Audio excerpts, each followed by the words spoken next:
Hi, everybody. Happy Tuesday. I'm First Warren 5 Meteorologist Warren Sears. Another warm and summer like day out there, but changes are on the horizon. We've got rain and thunderstorm chances that return to the forecast, even some severe risks that we need to sort through.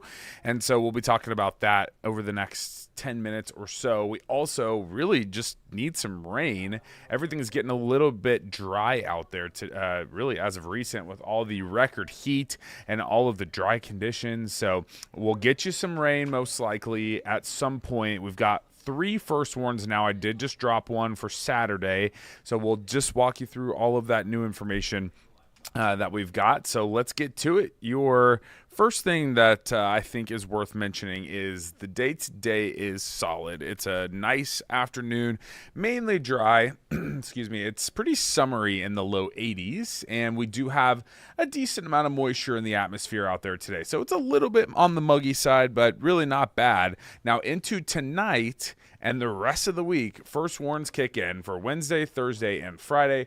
We're going to have those off and on chances for rain and thunderstorms, some of which could be strong, but it is not going to rain at every second over the next 3-4 days. So keep that in mind.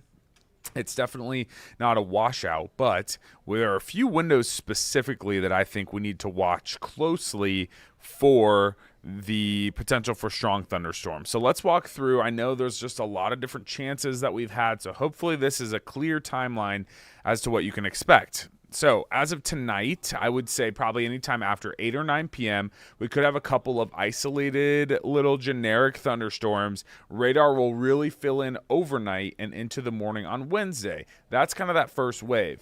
A lot of our new computer guidance is suggesting a little bit of a lull in the day on Wednesday, so from mid-morning to mid-afternoon. If we can get that lull to happen and the warm front pushes slightly back to the north, gives us those slightly warmer conditions and more humidity, and also the front to initiate the thunderstorms on, that gives us a severe risk, especially late afternoon, early evening. 5 through 9 p.m. I think that would be the window for the strongest thunderstorms. And then there will still be some rain and generic storms that are left overnight into early Thursday before we dry out. So while there is a risk for strong thunderstorms, there's also a little bit of a flash flooding risk as well. Then you get a break. So Thursday, actually a good chunk of the day looks dry, and into the evening, we just kept the first warn on Thursday for the early morning stuff. Then through Friday afternoon, we're going to be dry. But we now have another opportunity for rain and thunderstorms Friday evening, Friday night, and into early Saturday. We think this will all be gone by the time a lot of us are waking up on Saturday. That's what the latest trends are pointing toward, and so that is why we were able to drop Saturday's first warn. Your Easter weekend looks dry. Positive there, but it is a little bit chillier with the front coming in. So lots going on here. We have a good opportunity for all of us to at least get some rain and some thunder out of this next few days here. Let me show you the latest high-resolution computer data into this evening, and we'll walk you through today and tomorrow with this specific computer here. Still suggesting maybe a little bit earlier than I said. I said 8, maybe around 7, mainly to the southeast of Kansas City. A couple of little cells could pop up. These should be below severe limits, but just know if for some reason a cell got going, it would just have hail up to severe size. But this is really spotty. More miss than hit Tuesday evening, but into Tuesday night, watch how radar starts to fill in a little bit more. That's where I think more of us will have an opportunity into Tuesday night, early Wednesday, to pick up some batches of rain, some generic thunderstorms, and there might be a cell or two in here that could barely reach severe limits. Not an overall widespread severe weather outbreak tonight, so keep that in mind. By the time we get to about 6 o'clock on Wednesday, that morning commute begins. I think a lot of us are starting to dry out. Northern Missouri, you might still be left with some stuff, but the Kansas City Metro is seeing signs of drying out there. So the level 1 out of 5 risk for strong thunderstorms, it's viewing area wide, but again, the low 1 out of 5 chance for a few cells to have some stronger, a few cells to have some hail. Okay, fast forward. this is the window that I'm a bit more concerned with some stronger cells. We're going to have a warm front that starts it. All of this is riding on a pretty stationary front, but that actually starts to lift back to the north a little bit tomorrow. And that's going to be a warm front. And that's going to be an area of forcing. That's going to be an area that thunderstorms should be able to get going on. So the warm front, as it's near Interstate 70 in the heart of that kind of late afternoon, early evening time frame, the computers are spitting out a few what we would call supercells, and supercells are nasty generally. They pose all risks with a supercell. Now they're often a lot more scarce and spotty. We don't have supercells for the entire area, but you see that cell that's kind of right on 70 there, one near Lawrence. I'm not saying that's where they're going to form, but we just know that the environment should be ready for one or two of those to form and act on its own for a little while. That's where we would have to worry about some rotation and very large hail on Wednesday. So the trend is now ticking up a little bit for those stronger thunderstorms Wednesday, late afternoon, early evening. After that, after these little supercells could form, they likely will congeal into more of a cluster, and it gets loud and noisy into Wednesday evening. The entirety of Wednesday is not a washout. We have high chances, though, for thunderstorms for the second half of the day, especially into the evening. So this is where we're expecting some real heavy rain, pockets of thunderstorms that will be noisy, and the severe risk is a level 2 out of 5 slight risk for a lot of the KCTV coverage area in that yellow shade there. That does include the Kansas City metro, down into eastern Kansas, down toward Wichita. So that's the zone that we're going to be watching for the stronger thunderstorms. All hazards, as I mentioned, if we can get a supercell or two to form on that front in the late afternoon, all hazards would be there. 58 plus mile per hour wind gusts, quarter size hail or larger, and a couple of tornadoes would be possible as well. So please make sure that you stay with us through the next 24 hours as we keep sorting through this new data coming in. The tricky part here is it's a small window, so it's not overly cut and dry. A couple of things have to happen in the morning, like that clearing and the dry window, in order for those supercells to come in the afternoon, as well as the warm front needs to be positioned properly. Depending on where that warm front's positioned, that is where the storms would focus on and fire up on, okay? So there's been some wobble in that warm front. So how far north it can lift, how far south it's going to be, that's something that we're continuing to iron out. Right now, it wants to throw out cells near I-70 in the Kansas City area. So please make sure that you're completely aware and prepared and ready if that does end up happening. So again, all hazards would be possible on Wednesday, and I just wanted to relay the latest information there for you. Right now, though, no thunderstorms, 76. It's a nice day. 82 is your forecast this afternoon.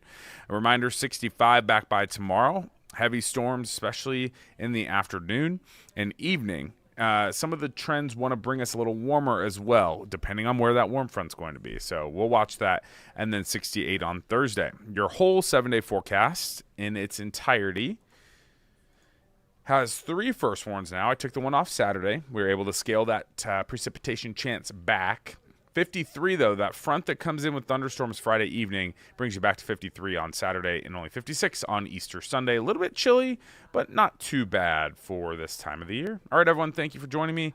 I'm going to send it to a quick break, and Janae and Taylor will be right back.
The pain at the pump just took another blow. Gas just blew past $4 a gallon nationwide, and AAA says this is the highest average since 2022. U.S. and global oil prices have surged past $100 a barrel, and analysts warn that the Iran war is driving the spike and could push inflation even higher. So now let's take a look at where prices are in our area. In Kansas, we're looking at $3.29, Missouri at $3.44, still way below the $4 mark, but any increase is too much. And on our way to, or at least on my way to work, we're in Fairway. That's where the news station is. The gas was at $3.39, and I just felt my heart sink even deeper. But you also just saw another gas price that's below that. Costco will never fail you. $3.19 at which the is Midtown. good. Yes, considering. Yeah, considering, especially if we take a look at these prices in Kansas as well as Missouri, $3.19. I mean, it's not the best. It's not the COVID-19 numbers that we saw,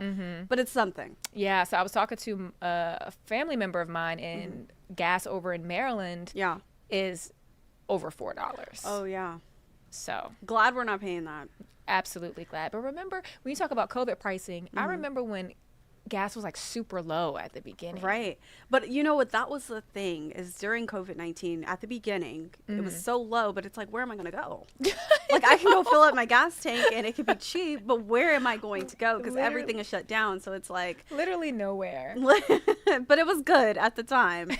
We were seeing some magical numbers there, but that is not the case. So we did want to start off with that. Thank you so much for joining us and staying with us. I'm Janae Hancock here with Taylor Johnson. Hello. Taylor checking in before we jump in to news headlines. How's it going? Just had my second cup of coffee. Oh, goodness. So let's get it going. Let's jump into it. Starting off with this story here on your screen. Could banning mini liquor bottles help reduce crime in Kansas City? City leaders think so, but business owners, they have been pushing back for weeks, saying the impact would be devastating. Today, both sides make their case at City Hall, and Maya Engel joins us with the disagreements over the potential impacts. After weeks of pushback from liquor and convenience store owners, this morning a city council committee will vote on a proposal that could limit what some stores in some areas across Kansas City can sell on their shelves. So supporters say that a ban on single-serve little mini shooter alcohol bottles could help with some safety concerns in certain areas, but opponents say that this ban could put their businesses at risk. A study says that this ban could have an economic impact of about $130 million in sales losses, and that could lead to some stores having to maybe fire some people and even close their doors. So all of this back and forth will be center stage today here at City Hall as these liquor and convenience store owners are expected to be here and give one last push. Now, they're not trying to stop the city from moving forward with an ordinance like this. They are just trying to have more of a say in it and make it more fair for businesses across the entire city. The meeting starts at 10:30, and if the council committee does approve this ordinance, it would then head to the full city council for their final approval. All right, and we will have more updates on this. Continue to stay with KCTV 5, especially for our noon newscast. Well, also happening today, Kansas City's airport bathroom fight is back in committee. Councilman Nathan Willett wants women-only stalls to make up at least half of KCI's restrooms, a push sparked by a hidden camera scandal. His proposal died before full council last week. Mayor Lucas says he'd rather focus on holding the accused criminal accountable. Meanwhile, the man at the center of all of this, Terry O.C. Ludwig, is back in court this morning for a bond hearing. Ludwig pleaded not guilty to invasion of privacy charges. He also applied for a public defender, but a judge denied that request, finding that he does not qualify financially. Platte County prosecutors believe there could be up to 65 victims. So if you use the all-gender restroom in KCI's Concourse A between January 1st and February 12th of this year, call airport police detectives at this number right here on your screen. Kansas City, Kansas could soon have its grocery store back, and this one is built around the people who truly need it most. The Unified Government's Economic Committee is moving forward with a deal to bring a new operator into the old Merc on Minnesota Avenue.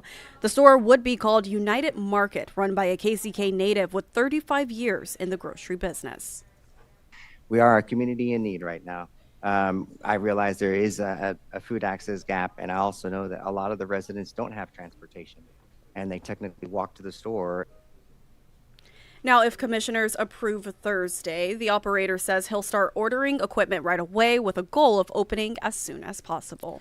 A Smithville strip mall is in ruins this morning. A massive fire tore through the area near 169 Highway. Look at this video yesterday. This was also near 2nd Street. The flames were intense enough to shut down the highway and knock out power and call in firefighters from multiple departments. Gabby Luma joins us from the scene with a look at the damage. A Smithville fire leaves 5 businesses in complete ruins this morning. Just take a look behind me at this shopping mall. Truly just bare bones here. There's not much left. The walls back there, you can see they are completely charred. You can just see the steel beams as well on top. And then, of course, just more of this wood framing. A lot of it charred. Just take a look down here at this board. But then also I want to show you down here all of these bricks that have just kind of collapsed on the road here, or parking lot, excuse me. But we've actually spoken with the fire chief of Smithville, and he says that he has never seen something like this where they had to call the Kansas City Fire Department in to help them. He says in his 24 years, he's never seen anything like it. They said that the call came in around 2 p.m. It was for a kitchen fire. Now, those that were outside just thought it was a small fire that they would kind of just look at and go on with their day. But after they were told to evacuate, that's kind of when they saw how crazy that fire was and how quickly it was spreading because of all of the wind that we have this morning, but also yesterday. It really just made that fire move much quicker. Now, business owners and patrons, but also the community, they are all left riddled with questions. But business owners, they are having to pay their employees, facing this just unimaginable situation, really. And they say that it really could take months to fully recover all of their livelihood and investments. Again, that was KCTV5's Gabby Luma. Now, Missouri's Attorney General plans to shine a light on a powerful and largely unregulated drug today. Catherine Hanaway holds a press conference at 3 this afternoon on Kratom and 7-OH. That is a synthetic version with opioid-like effects. Now, she opened an investigation late last year into 6 companies selling the products, including Kansas City-based American Shaman. Stay with KCTV5 for updates throughout the day today. And you can also head over to our website, kctv5.com, as well as the KCTV5 News app for our coverage. I know Zach Summers has been following this very closely. Yes, he has. And so let's go back to yesterday, shall we, where the Royals beat the Twins in the home opener, and it was right here on KCTV5. The fans showed up in a big way with their music, grills, and years of tailgate tradition filling the parking lot at Kauffman Stadium. Our Gianni Navarro was out there soaking it all in.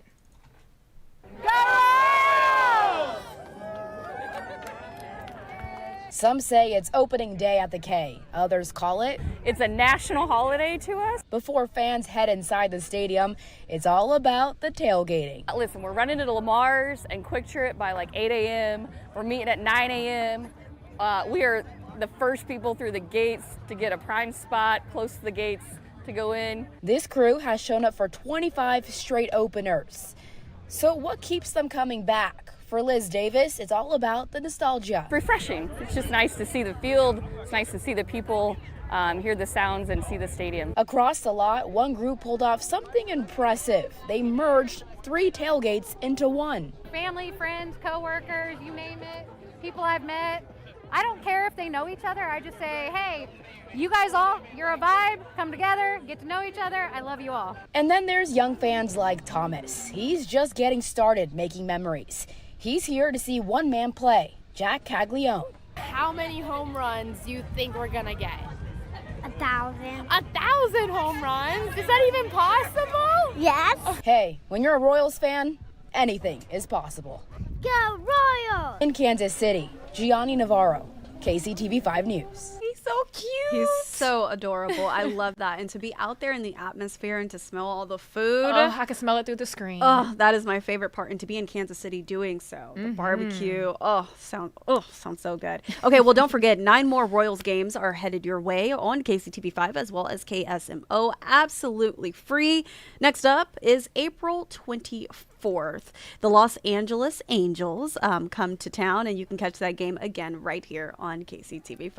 All right, so the Royals home opener Center, it's in the books, right? So eventually will be Kauffman Stadium too. With the Chiefs already headed to Kansas, Royals CEO John Sherman says the team will not renew its lease at the K past 2031, and 3 sites are in the running for a new home. Sherman acknowledges the anxiety that fans are feeling, and he's not brushing it off.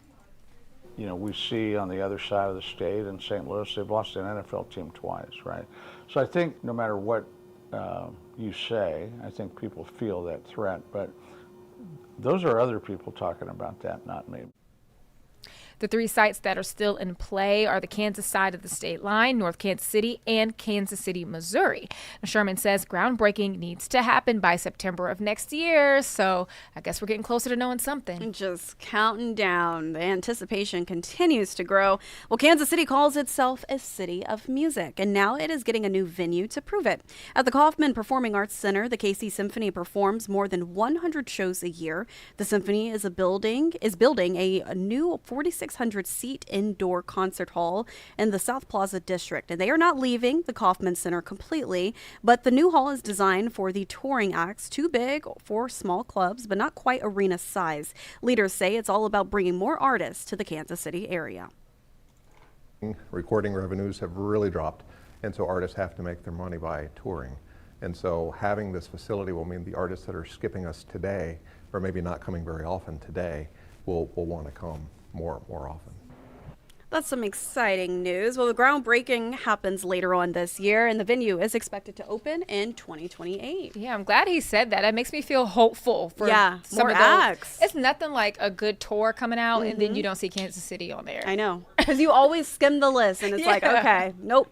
It says St. Louis sometimes, but it doesn't say KC. We deserve better. All right, well, have you been watching the Rock Island Bridge come together? Well, if so, you could finally walk across it tomorrow. The historic West Bottoms Bridge opens to the public April 1st, and this is not an April Fool, after more than a decade of anticipation. And it's not just a bridge. There's a restaurant, a bar, an event space waiting on the other side. And neighbors say it's already putting the West Bottoms on the map in a whole new way. Now, I don't know.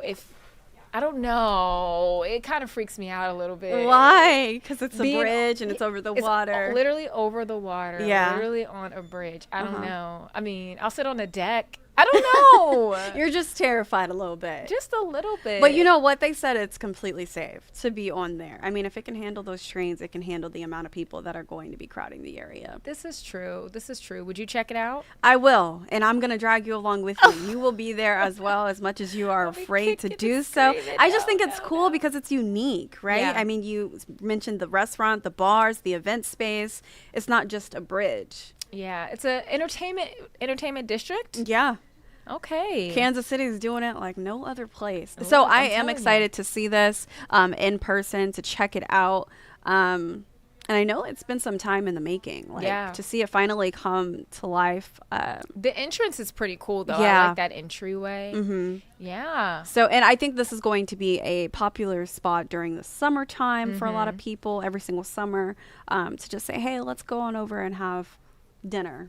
Lunch. A different take on the rooftop, you know? Yeah. Let's go and to you the know, bridge. I love a rooftop. Yeah. So it's like, let's go to the bridge. I made us a reservation at the Rock Island Bridge. So definitely different. So I look forward to it. And Taylor Johnson will be there as well. You won't just see me. All right. We are going to take a quick break. But before we do, Taylor, go ahead and let our viewers know what is coming up next. Yes. So one of my favorite artist from all time has finally gotten a star on the Hollywood Walk of Fame. Okay. Very excited to share who that is. Give you a little bit of a hint. She had her own sitcom. She played Cinderella in the 90s. And she used to wear braids all the time. So hopefully you know who she is.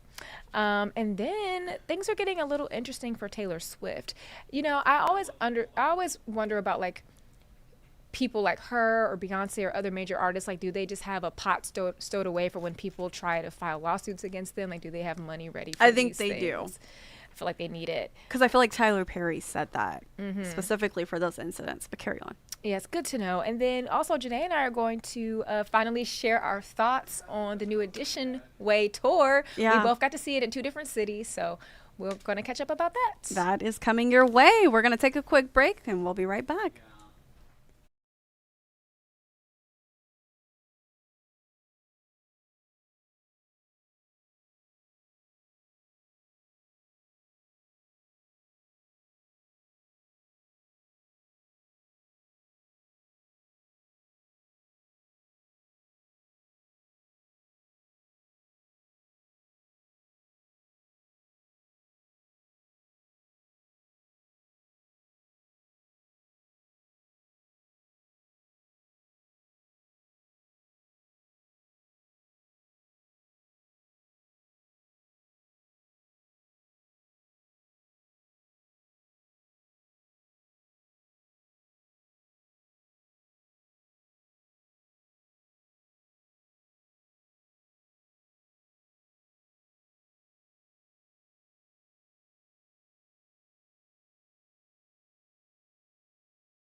Thanks for staying with us here on KCTV5 Plus. It is Tuesday, meaning it is time for What's Trending.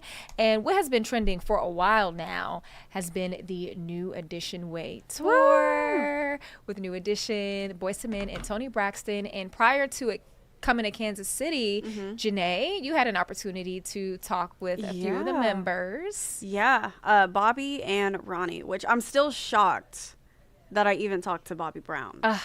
That is huge. The legendary Bobby Brown. Yes, and my condolences go out to him because his brother passed away either last week or the week before while they were touring. But I got to see them when they came here, and then you just saw them this past weekend. Yeah, and you know what? Speaking of his brother, Toni, she actually gave a tribute. She had a tribute for his brother as well as her sister, who passed away, because two of her sisters were in attendance. But she said that her sister's birthday is coming up, so she sang for both of them, which was very, very emotional. But the overall concert was such a good time. So good. And I took my mom. I got her tickets for her birthday last year, because she loves New Edition. She calls herself Candy Girl, Boyz II Men, and she loves Toni Braxton. So she had a really, really good time. And so to see her face light up and see like some of her favorite artists on stage right there was everything to me. And I was so excited. I responded to your story and said she and I are twins now because we both got roses from a member of Boyz II Men who is my favorite. Sean. So I got a rose too, but what I loved is that he handed the rose to her, and then he was like, "Okay, here," and threw me my rose. But I'm like, "It's okay, Sean, as long as my mom gets her rose," which was I like pushed her up there. I'm like, "Get your rose, girl. Don't be shy." And what I loved about the tour, because it looks like you guys had pretty similar seats to what I had here, so like pretty close to them. Yeah, they were so engaging. They were with the crowd. You know, I remember at one point it was New Edition. I don't know what song they were singing, but they had like the mics, like they were holding the mic out long. I know exactly. Yeah, they did the same exact. They did it a few times. Though. Yeah, and one of the songs, Mike Bivins held it up to me, and I was like, I don't know the words. You're like, no, not right now. Come back, please. Yes, I'm like, maybe the next song we could try it out. Yeah. But so I do have to ask you, now that we've both gone, I mean, what was your favorite song that you heard? Let's start off with New Edition. Oh my gosh. Because I know they all kind of came out and did like their individual songs as well, but I love what would you say? The throwbacks, like from when they were little. So when they did their little set in the row and Candy Girl and all that, I love that. Cool It Now is my favorite. Okay. Boyz II Men. Ooh, that's a hard one. I feel like I know what you're gonna say. What do you think? I feel like you're gonna say I'll Make Love. Well, that was probably my favorite moment because I got the rose. Okay. But my favorite song by them would probably have to be Water Runs Dry. Yes. I love that. That song, honestly, I would say, what is it called? Hard to Say Goodbye. Oh, yeah. Or End of the Road. That was probably my favorite for them. And honestly, for New Edition, it was probably just Bobby, and it was Cruel. Oh, because the way I'm singing in that video is embarrassing. But I couldn't help it.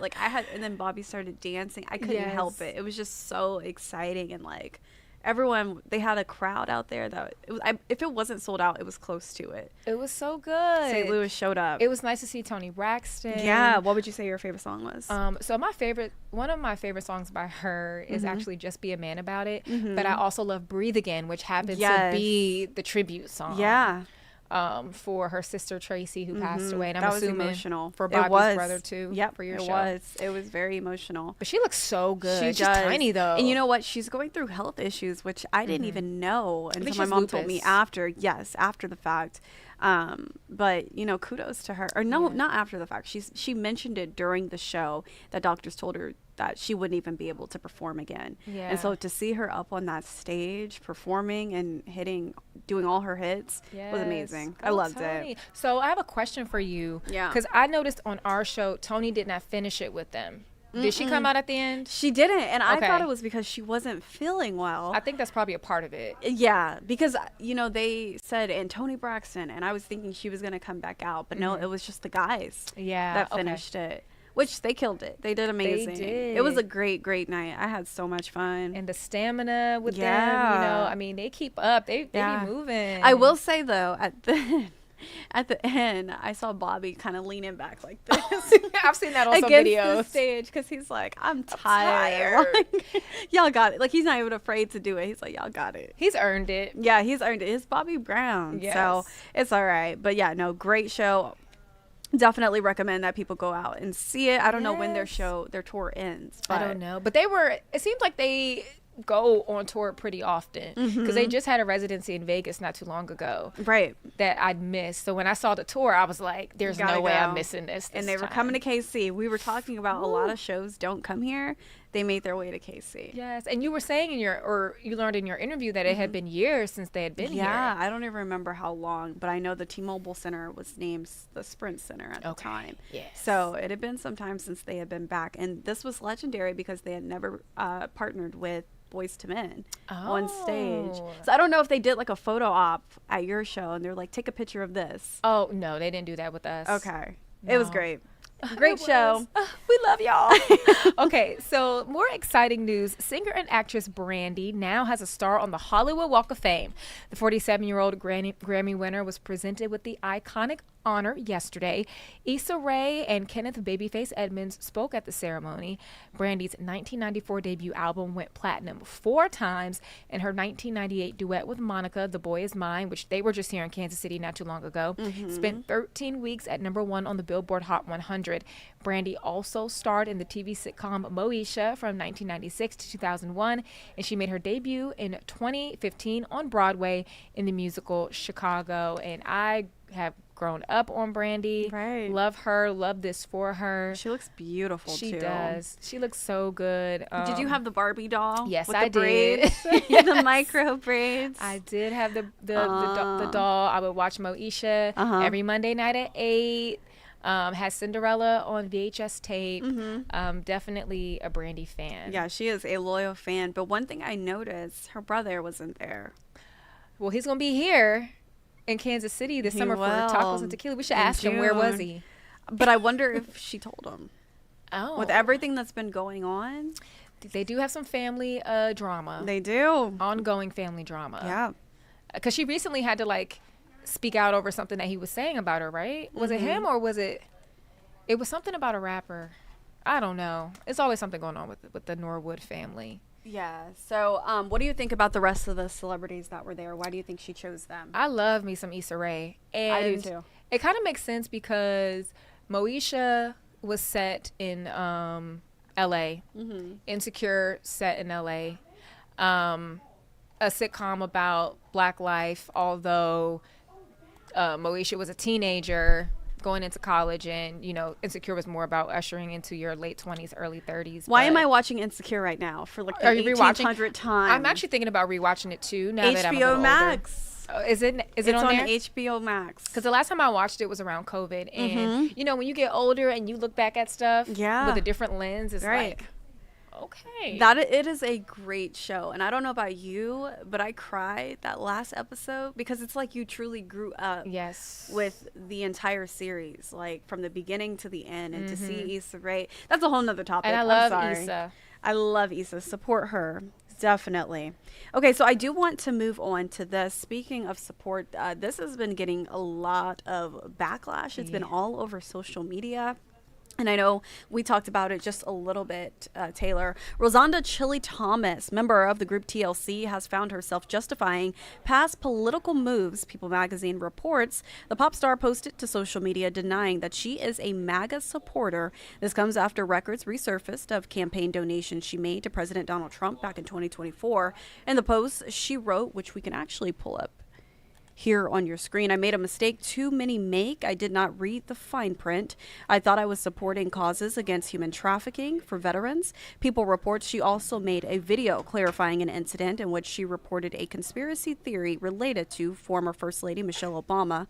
This comes days after TLC announced that they will be part of a tour featuring En Vogue and Salt and Peppa. They are making a stop in Kansas City later on this year. I feel like situations like this are always a catch-22 because we are allowed to have our beliefs, right? Our political stances, religion, whatever else, our First Amendment rights. But, you know, you can never please the fan base. And it's always interesting when something gets announced or whatever that things like this resurface. And it's just like, for folks who do that, what do you want us to do with this information? Right. You know? Right. I mean, I don't know. Like you said, I mean, everyone is entitled to believe and support whoever they choose to. I will say that it's just everything that came out, it's all coming out around the same time because, like we just touched on, the tour was just announced. And so whether she supports them or she doesn't, it's just the band members, like I know T-Boz with TLC, they're having to speak up as well, and it's just something like none of them asked for during this time. It's a huge chain reaction situation, but I don't know, sometimes I feel like it's darned if you do, darned if you don't.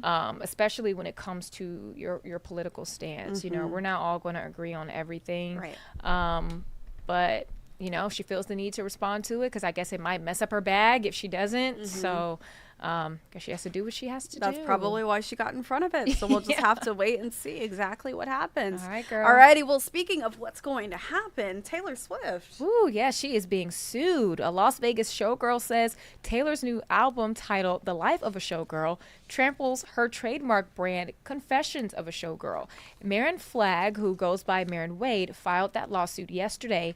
She had the title trademark in 2015. Swift applied for it, but the U.S. Trademark Office put the request on hold.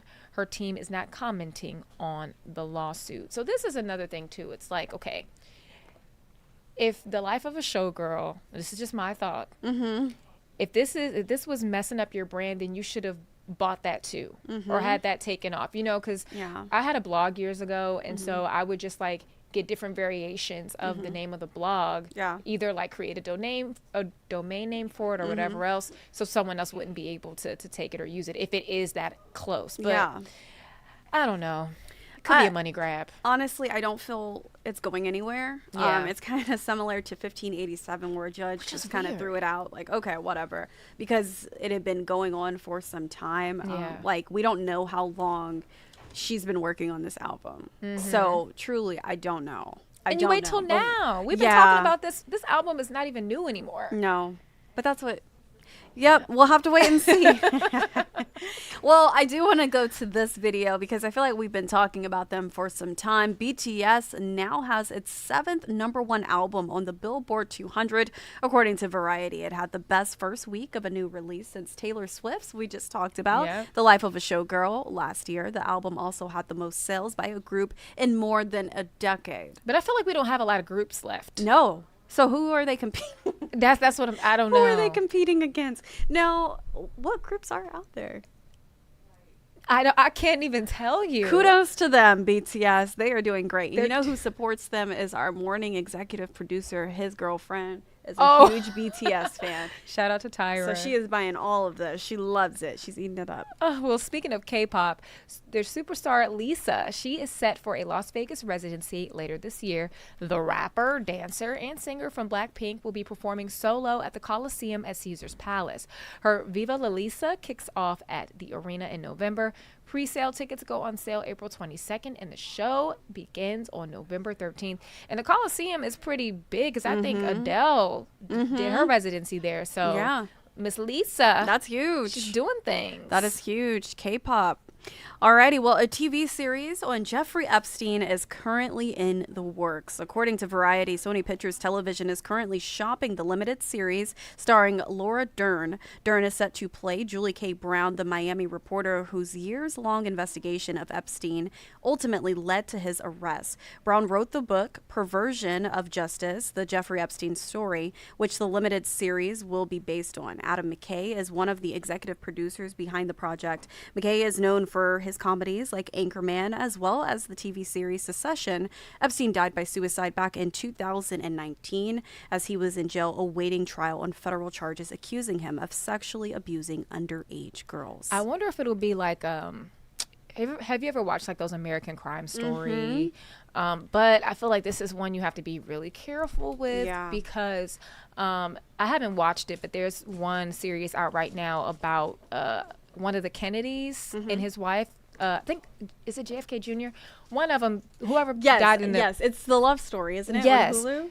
And so I think Bassett, what's her name? Carolyn Bassett herself was like, this is not true. Like, a lot of these things are fabricated. Right. So I feel like with a situation with Epstein's that is so sensitive, you know, a lot of the issues are still ongoing right now. That's what I was going to say. That this is one you got to be really The victims careful are with. still speaking out, too, Yeah. on how they are being treated. So you do have to be careful. But what I will say is I believe a lot of people will tune in for Oh, this. for sure. Just because it is one of those just huge American story, like a lot of people are invested in. They want to know what's coming next. Yeah. And so for those who may not be caught up, it's like, okay, well, let me watch this series or let me watch this and see exactly what happened or something similar to it. It's like the O.J. Simpson Yes. story as well. I know that there are so many different movies and TV series based on that, documentaries. So I think a lot of people will be tuned in. They know what they're doing. Oh, for sure. I was going to say, I'm sure there's a lot of protection surrounding it. They know Yeah. what they're doing when they write these scripts, but I will be curious to see how this shakes out. Yeah, definitely. Alrighty, well, that'll do it for what is trending today. We're going to take a look at your Hollywood Minute, and when we come back, we have meteorologist Warren Sears coming your way. The Tomb Raider series has hit a snag. Amazon MGM says star Sophie Turner has suffered a minor injury on set, prompting a pause in production. The studio has not given specifics on the injury or when filming might resume. It released this photo of Turner as Lara Croft when production began in January. The series is due out sometime in 2027. Laura Dern is attached to star in what would be the first scripted series about the Jeffrey Epstein case. Sony Television is putting together the project based on a book by Miami Herald journalist Julie K. Brown. Dern would play Brown, whose years-long investigation identified dozens of alleged victims and led to Epstein's arrest. Can't believe we're staying at the Psycho Killer B&B. You don't have to go anywhere to see Scream 7. The latest chapter in the iconic horror franchise arrives on digital platforms to buy or rent Tuesday, with more than 40 minutes of deleted scenes and other killer bonus content. In Hollywood, I'm David Daniel.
Welcome back, everybody. I'm First Warn 5 meteorologist Warren Sears, talking through the forecast for the rest of today. You got rain and thunderstorm chances that return as early as tonight.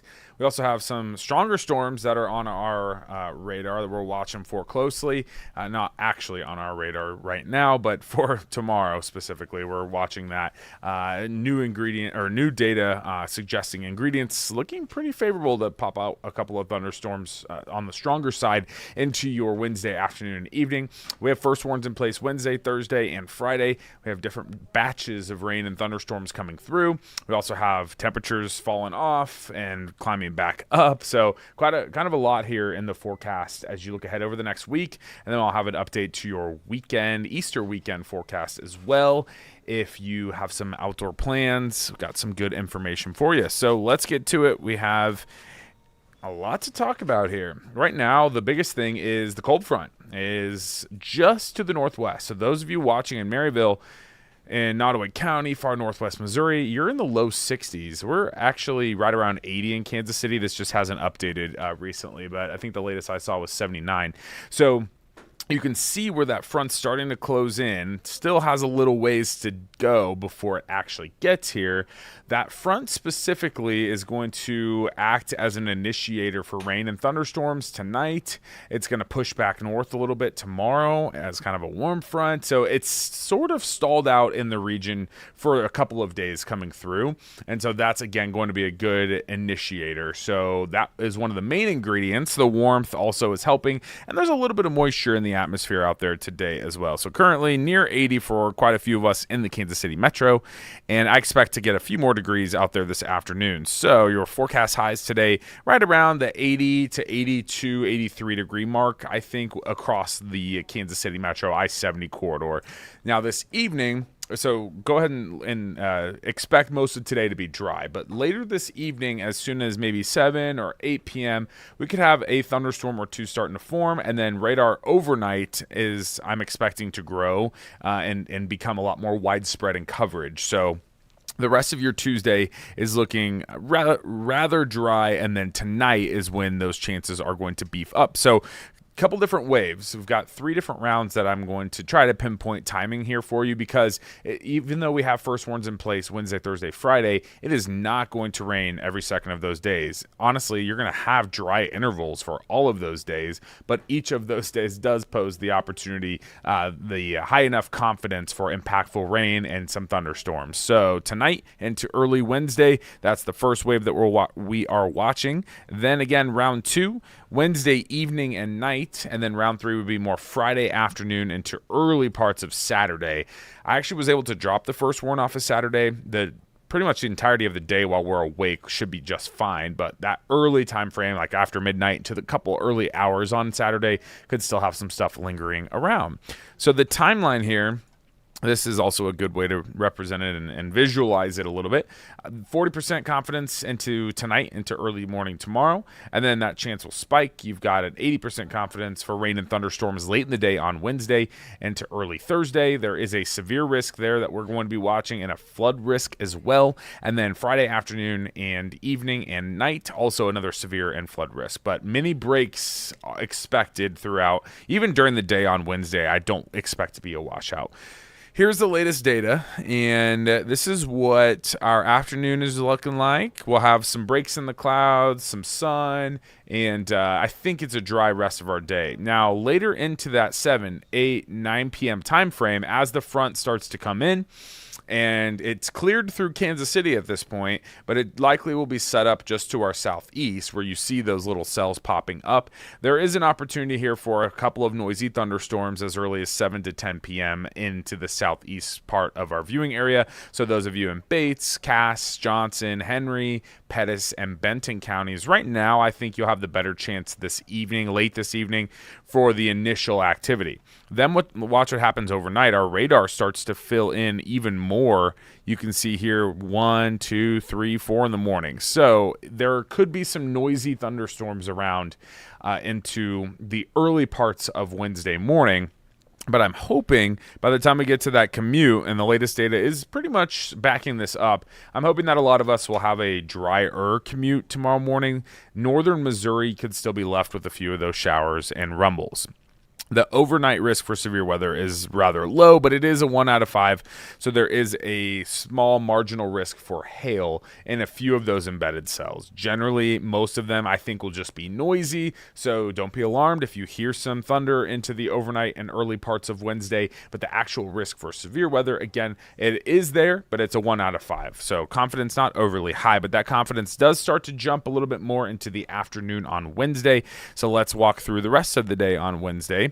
If we can get many dry hours here, like relatively dry here, not widespread rain, like the new data is also suggesting, I think that could help set the stage a little bit more into the afternoon and evening on Wednesday for a few stronger cells. So what's going to happen is the cold front that is working through kind of as we speak. It'll actually lift back north a little bit as a warm front into the day on Wednesday. So there will be a clear difference in temperatures during the day. I think northern Missouri will be a lot cooler. I-70 and south will be probably where the warmest temperatures are. Wherever that warm front decides it wants to set up, that's going to be a good focus point in the afternoon, early evening for some of these stronger cells. So you can see here, this specific model run that I'm showing you wants to spark some of these small but mighty thunderstorms along near kind of just north or south, give or take a little bit, of Interstate 70. And these cells specifically, if we can get them to form in that late afternoon, early evening window, they would pose a severe risk that is all hazards. And so we do have a heightened risk for those strong to severe thunderstorms on Wednesday. And you can see that they are more miss than hit. However, wherever a few of those cells do decide to form, I think that they will be very, very strong. And so the warm front will be the helper to lift these up. Some of our earlier data wanted to spit these out a little more to the north. There could be a little more trend to the south where the warm front doesn't quite get all the way up to I-70. That's going to be one of the biggest things to watch for tomorrow. How far north that warm sector is able to push into our area. So this latest that I'm showing you here does want to suggest that it spits right up to I-70 and the Kansas City Metro. So we need to be very prepared for some of these strong to severe storms later in the day on Wednesday, more later into the afternoon and early evening time frame. That would be the supercell risk there. Then late Wednesday evening, the rest of the system decides it wants to come through. That's going to give us more of a widespread chance for rain and thunderstorms. Again, some of these could be also strong to severe, more of a wind threat than anything. So the earlier stuff, that's what we'd have to watch for, and at least how it's looking right now, for rotation, large hail, and then gusty winds. But that's going to be very spotty. Then later evening stuff does look a lot more potent, but a lot more widespread, and it's going to be noisy as well. So the severe risk on Wednesday is elevated to a slight level 2 out of 5 risk, and that is going to be, as I mentioned, all hazards. I think hail is the bigger concern out of all of it. The rotation, though, is not something we want to discount. That is an opportunity. There is a chance for a tornado or two on your Wednesday afternoon, Wednesday afternoon. And then the wind gusts are also something to watch for. So all hazards would be possible later in the day on Wednesday. As we get a little bit closer, usually right after our noon show into that mid-afternoon time frame, we get a new set of data that comes in, and it's good high-resolution stuff. So as we get a little closer to the actual event, that is going to help pinpoint where are those supercells going to form if they are able to, where's that warm front going to be. But just know that warm front is going to be a good boost tomorrow to help spit out some strong thunderstorms. After that, we have another wave that comes in on Friday.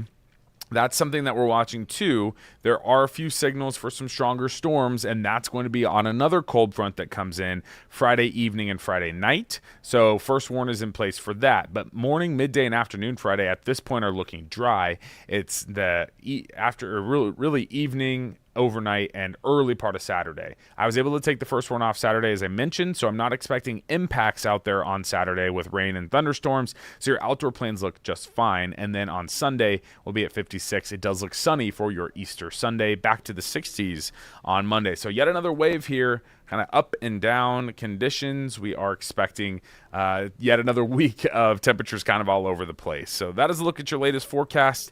Stick with us. We're going to send it to a quick 1-minute break, and we'll be right back.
again. Cameron and Grace, thank you so much for sitting down with me today on KCTV 5 Plus streaming. It's been really cool to see your story. I'm excited to share it here in Kansas City. So you guys are newlyweds, but you recently had an engagement party that was actually a surprise wedding for all of your family and friends. I want to start from the very beginning. Could you tell me a little bit more about how you met? So we met on a dating app. It was my first match, and then I deleted the app like 2 days later. Oh, wow. Yeah. We actually went on our first and second date on the same day. We went to Vine Street Brewery in Kansas City, and after we had finished our drinks, we were both kind of like, I feel like I want to keep going. Could you walk me through the day that you guys got engaged? Yeah. So we had talked about I wanted to propose and he wanted to propose. We were both kind of anxious to do it and waiting for the other person to do it. We were on a vacation in South Carolina, and I had been holding on to the ring for a week at that point, and we went on a little boat cruise at sunset. Oh, wow. And I had all the staff from the boat in on it, and so I literally had in my notes app, I'm going to propose, just keep taking pictures. And I handed it to a woman who looked like she could handle the assignment. And we got it on video, and it was beautiful. And he actually thought that I was joking at first. I had no idea. I thought she was joking at first. That's great. I want to ask you next about how you decided to make your engagement party also your wedding. So how did that idea even come up in conversation? We knew we wanted to do something non-traditional, just bouncing around ideas, and we're both kind of mischievous and like to joke with people, so kind of came about. I don't know who originated the idea, but it seemed like something fun to do and to surprise everybody. Yeah, we definitely didn't want something formal, and so calling it an engagement party and then surprising everyone, we wanted people to be able to show up in their jeans and their yoga pants, we wanted it casual. We wanted it to kind of feel like a big living room full of our family and friends. That's amazing. And I know you have 2 daughters, Grace, and they were actually in on the surprise. So what was it like from their point of view? Well, so I don't know. I debated telling them because I was worried that they were going to share the secret with everybody. I had to keep reminding them, okay, remember, the engagement party that's a wedding is a secret, so you can't tell anybody. But they liked being in on the secret, and they got to pick out their dresses, and we all tried on our dresses multiple times before the day because they were so excited, and it was wonderful to have them in on the surprise. I'm so glad that you did have them in on, and it sounds like you caught everyone else completely off guard at the engagement party. So walk me through that day. It was a busy day. We had a lot to set up and a lot to do, and we just had everyone come in for an hour and eat and mingle, and then I got up and started giving a speech about how I loved Grace and was excited to marry her, and then she kind of got up and did the same thing, and then she said, let's get married now. What do you think, Cameron? And I said, okay. And 2 of her friends are pastors, and they were there, so they were in on it too, and they married us. Well, congratulations, you guys, and I absolutely love this story. And so how did you guys celebrate after you finally said I do? Well, of course we had our walkout song, Little Wing by Jimi Hendrix, one of Cameron's favorite songs. And then we were just able to continue mingling, and we didn't have to deal with all the stress of like getting to a reception hall and all of that. It was really just hang out, mingle, hang out with our friends and family. Hey, surprise, we're gonna have a quick wedding. And then had a quick wedding, and then we got to continue to hang out with all of our people, and had a little after party with the family back at our house. That's great. I'm curious, out of everyone who was there to celebrate, who had the best reaction to the surprise? My grandmother pointed at me and she said, "You little stinker." That's such a grandma thing. That's absolutely adorable. And I also want to ask you about the significance of the date from the day that you met and your wedding day. I know there's a little bit of a connection, so could you tell me about that? Yeah, so we met on March 19th, 2025, and we were kind of looking at dates after we got engaged and saw that March 20th was on a Friday. We really wanted to get married. We knew that we were going to be together forever early in the relationship, like weeks in, but we told each other we had to wait at least a year. And we did wait at least a year. A year and one day. Yeah, we're looking forward to annoying our kids with, well, you know, Cameron and I got married or got engaged, met. Woo! Cameron and I met on March 19th and got married on March 20th. I absolutely love that. You know, I always see these kinds of things online, but I've never heard of a couple right here in the Kansas City metro having their engagement party double as a surprise wedding. Such a unique story. So for all of your family and friends, what would you like them to know? I love all of you. Thank you for being there.